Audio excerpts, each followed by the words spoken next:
Hey, welcome back to Cards and Comics, and today I have the second episode of my Vintage Card Showdown series, and today we're comparing Juan Marichal to Sandy Koufax. And we're going to be looking at card values and population reports compared to performance of the player, and to see if there's any cards that are maybe undervalued based on both the player performance historically and comparative card prices and pop reports for similar years of cards. Now, before I start, the one thing I'd say is that as I approach each of these episodes, I come in obviously with some viewpoints, thinking, what am I going to find?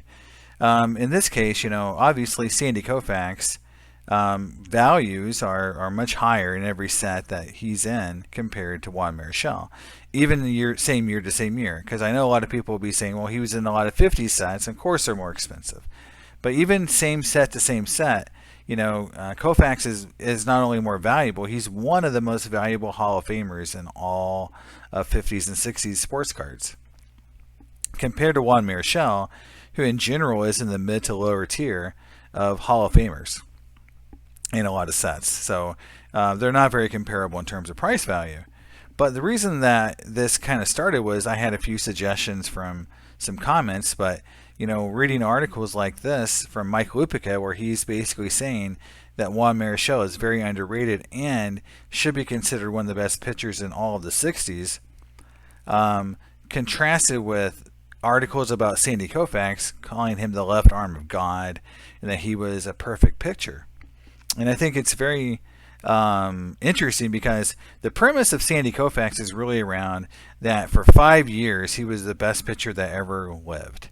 And you take those 5 years of Sandy Koufax, no other pitcher is close.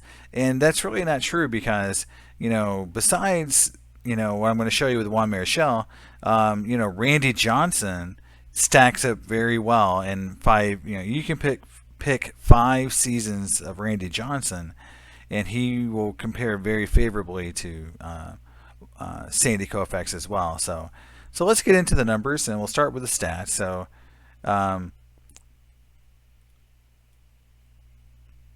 let's get into the numbers, and we'll start with the stats. But before we do that, one thing I will address that a lot of people will probably bring up with Juan Marichal is one of the big reasons his value is where it's at is because of the incident that Koufax had with John Roseborough.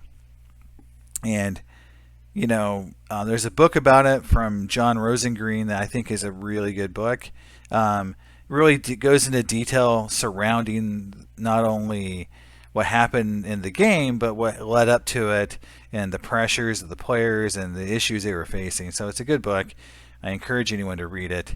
But you take the photos from that game where you see Marichal, basically striking Johnny Roseborough, and you see blood down his face and on his catcher gear. Even black and white photos are very shocking. And I really think not only did this hurt his Juan Marichal's reputation in baseball, among sports writers and players itself. It's just the fans really, I don't know if they really forgave him, for this act. And so I think it carried over quite a bit into later years, as a lot of fans remember this incident and didn't really want to forgive him. And I think it's very similar to modern players like Roberto Alomar, who spit on an umpire, whose cards never regained value in the way and just how he was perceived as a Hall of Famer before and after that incident. So let's go into the actual performance though. So we'll start with Juan Marichal, and this is his top 5 years. And so this is again the myth of Sandy Koufax, and it's not really a myth, it's historical fact that Sandy Koufax had 5 great years, but really 4 amazing years. And we'll get into the numbers, but if you look at, for Juan Marichal, he had 5 years where his average WAR was 8.22. And you look at some of the stats here, very impressive FIP compared to his ERA, very low WHIP. sub 1, which is amazing. So he had a lot of years where he was amongst the league leader, but it did not lead the league in some of these stats because, again, Sandy Koufax was in the league as well, and he would just barely beat out Juan Marichal during this time period. And there's also majority of this time period, there was only one Cy Young given out. And a lot of these years, it was given to Sandy Koufax. And you compare Sandy Koufax's performance over that same time period, and you see that in a lot of cases, the reason why Juan Marichal didn't lead the league in some of those categories is because Sandy Koufax did. Because a lot of these years match up in terms of when they were dominant.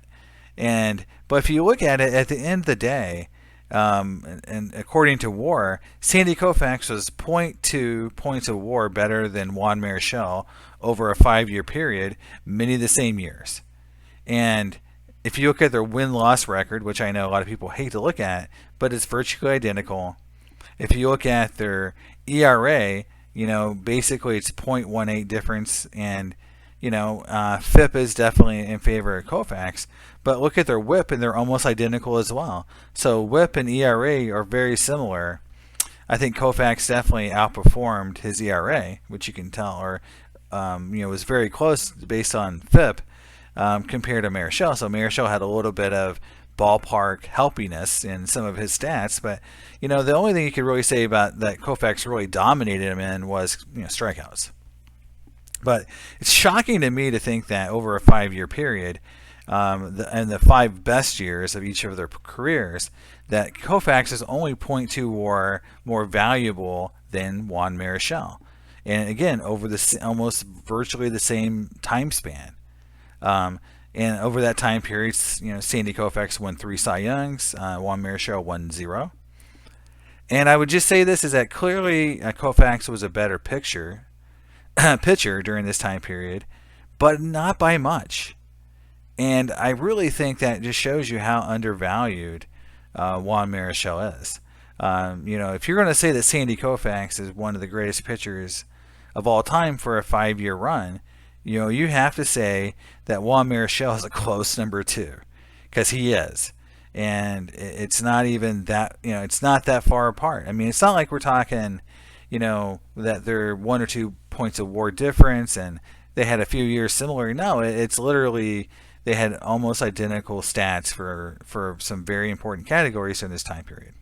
Now, saying that, you look at card values is, obviously with rookie cards, the 2 players are harder to compare on rookie cards. And so this is not for me to say, look, they should be comparable, and because they shouldn't be, because Koufax is from a 50s set that's very popular. 55 Topps is one of the most popular sets of cards ever made, and it has other major Hall of Fame rookie cards such as Roberto Clemente. So it's a huge set, and so of course it's going to be very expensive. However, today a PSA 8 Koufax card is worth $30,000. Juan Marichal, $740. If you look at the price increase, it's gone up, similar in price over the last 3 years. So I'm comparing 2019 through 2021 using VCP average pricing at the end of the year, or in case of 21 current pricing. Now, I'll say this every time I do a video. 1961 Topps cards are the easiest cards to get in PSA 8 shape of any year in the 60s, and much easier than any card in the 50s. So 1961 Topps are going to be your highest pop cards in general for most Hall of Famers of the 60s. The one exception is the high number series, which has very few Hall of Famers, but there's a few cards that are in that series that are very low pop. But outside of that, there's very few cards that are rare.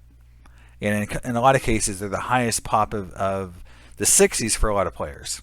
So Juan Marichal obviously has a high pop count for a PSA 8. And if you take that number 570 and just keep it in your mind, when you look at the other years, you'll say, yes, it is definitely a high pop. But it's still an under $1,000 Hall of Fame rookie card from the early 60s of a player who is very similar in stats to Sandy Koufax. So if you look at it from that perspective, maybe it's not so under or not you know so overpriced, I guess you would say. It's maybe underpriced. So let's start in 1962, where both players had a card, and in 62, you know, the Juan Marichal is very low pop, and it's such a low pop that the card never even sold at all in 2020. So I can't even give you a price. I just carried over what it sold at the end of 2019 as. I think it has one sale in 2021 at $1,700. This card has 82 copies. If you're putting together a 62 top set, this is one of the big short prints Hall of Famers that's out there. So it's half the pop count of the 62 Koufax, which is considered a low pop as well by a lot of Hall of Fame collectors, and it's bringing more money now than the Koufax. So this is an anomaly card, so it's very difficult for me to really pick a winner as I pick through these cards. And what I normally do is I pick who I would, which card I would buy. And in this case, for the same money, virtually, I would pick the Juan Marichal, just because it's such a low pop count, and the set is such a massive set to put together that the 62 top set, and I'll just say this, just like I said, 61 top set is the highest pop count. The 62 tops, a lot of times, is the lowest pop count of a lot of these Hall of Fame players. It is one of those sets that's very comparable to like 71 tops, and which is just becoming, the hardest to get of any Hall of Famer card in the 60s. And so if you're making any Hall of Fame runs, your 62 is going to be one of the hardest cards to get for most players. And so, and if you're set building that set, it's super expensive and hard to do. So the 62 cards themselves just keep going up and up compared to other years. And now they're very expensive, and they keep going up. So I would, if I could, if I had the same amount of money, I would definitely buy the Marichal, because again, it's such a low pop. Moving on to 63. This is very interesting to me, is that, when I talk about Hall of Fame cards, in today's market, the number we always look at is 2 to 3 times X, 2 to 3X of what the cards have been bringing versus 2019. So every time I look at a card from 19 to 21, the normal progression is that they're 2 to 3 times higher in price than they were in 2019. 63 Topps Marichal and Koufax are both at less than 2x in value from 2019. 158% versus 133%. The Koufax is actually selling at the same exact price as it was in the end of 2020 right now. And that's very interesting to me. The Marichal is also very similar in price from 2020. I don't know why the cards have not really gone up like other years. The 63 top set is, to me, very attractive. And you look at the pop count, around 250 for both cards. There's no real big difference in pop count. So there's not a huge rarity difference.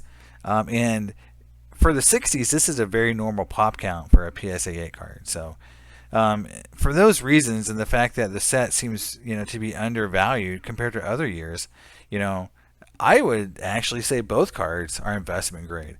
I would actually love to be able to go out and buy a lot of cards for 2020 pricing right now because of the value difference.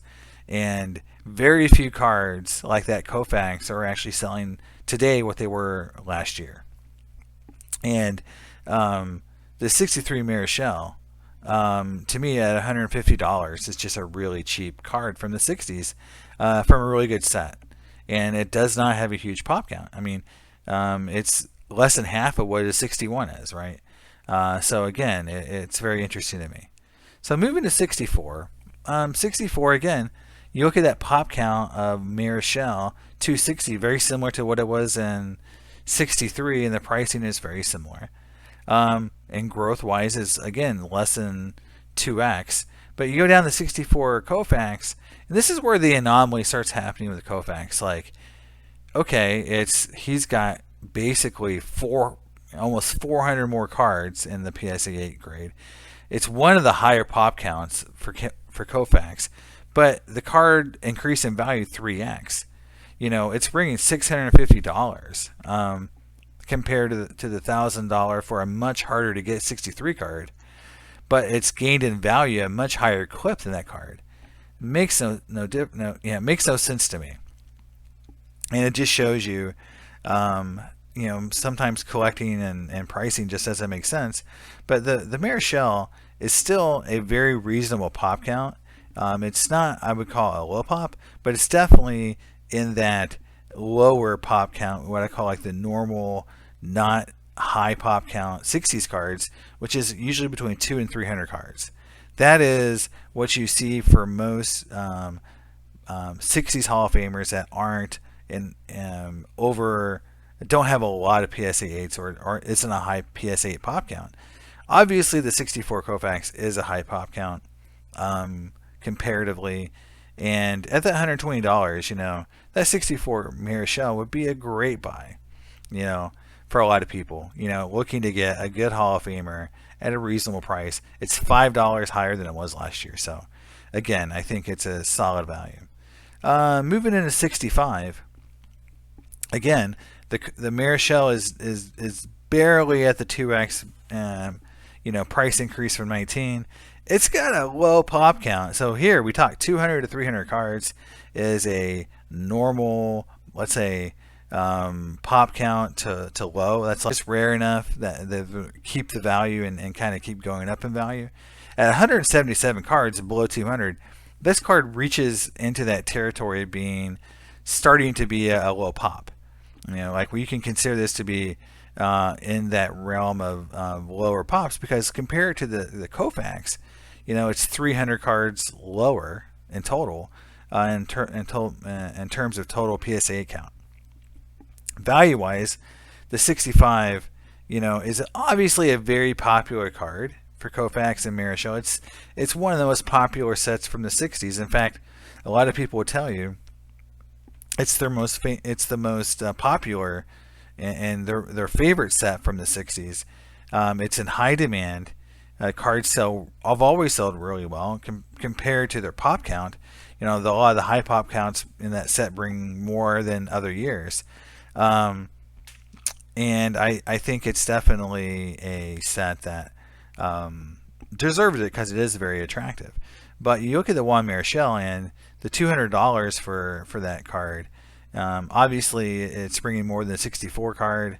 But it seems very cheap compared to that Koufax, and that $1,000 seems really, really expensive for a card with 483. And so for that reason, the Marichal is a no-brainer for me.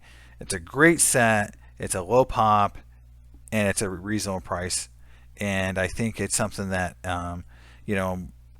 people will notice that this card's kind of hard to get.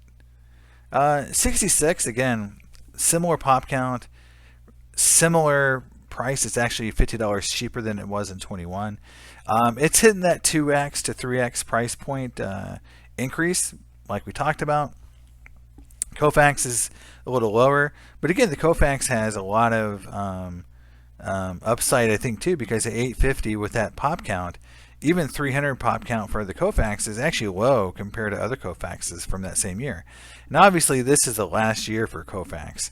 So, the card itself has some intrinsic value because it's his last Topps card. And so, the Marichal and the Koufax are both really good cards.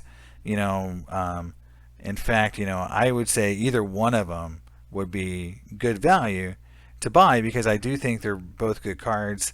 I don't actually think the 66 Koufax comparatively is underpriced.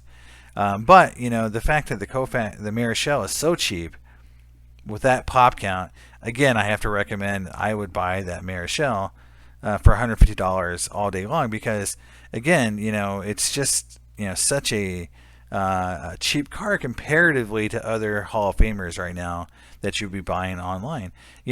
I've bought Ron Santo cards, more expensive than this.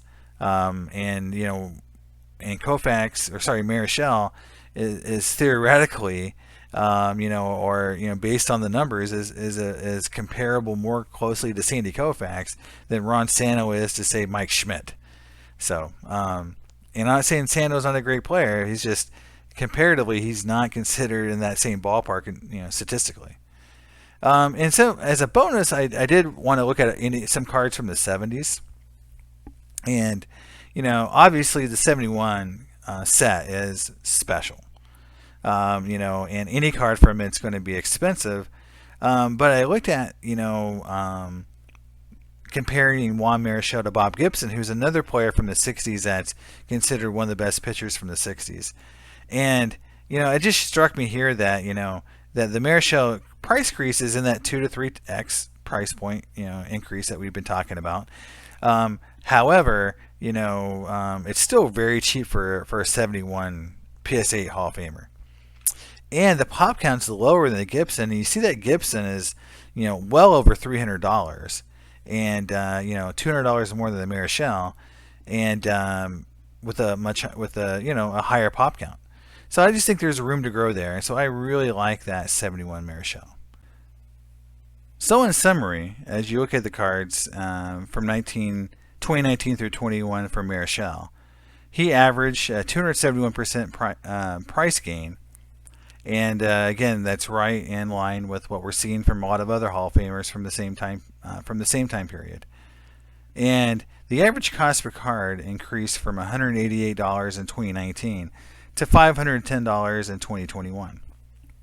So great, you would have, again, saw a nice financial pickup in your average price point for your cards.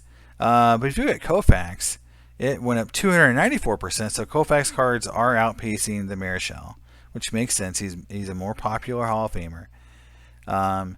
And you went from $2,000 to almost $6,000 average cost per card. So that's being driven a lot by his rookie card, obviously, but it's a very interesting average price point for the cards I'm showing you in this video. And so that just shows you that I'm looking at things in terms of more value, in terms of what could go up quicker, because sometimes the more expensive cards don't do that. But in this case, with a player like Koufax and how popular he is, his cards are going up at a higher clip, and people aren't obviously not afraid to pay more for a player like Koufax.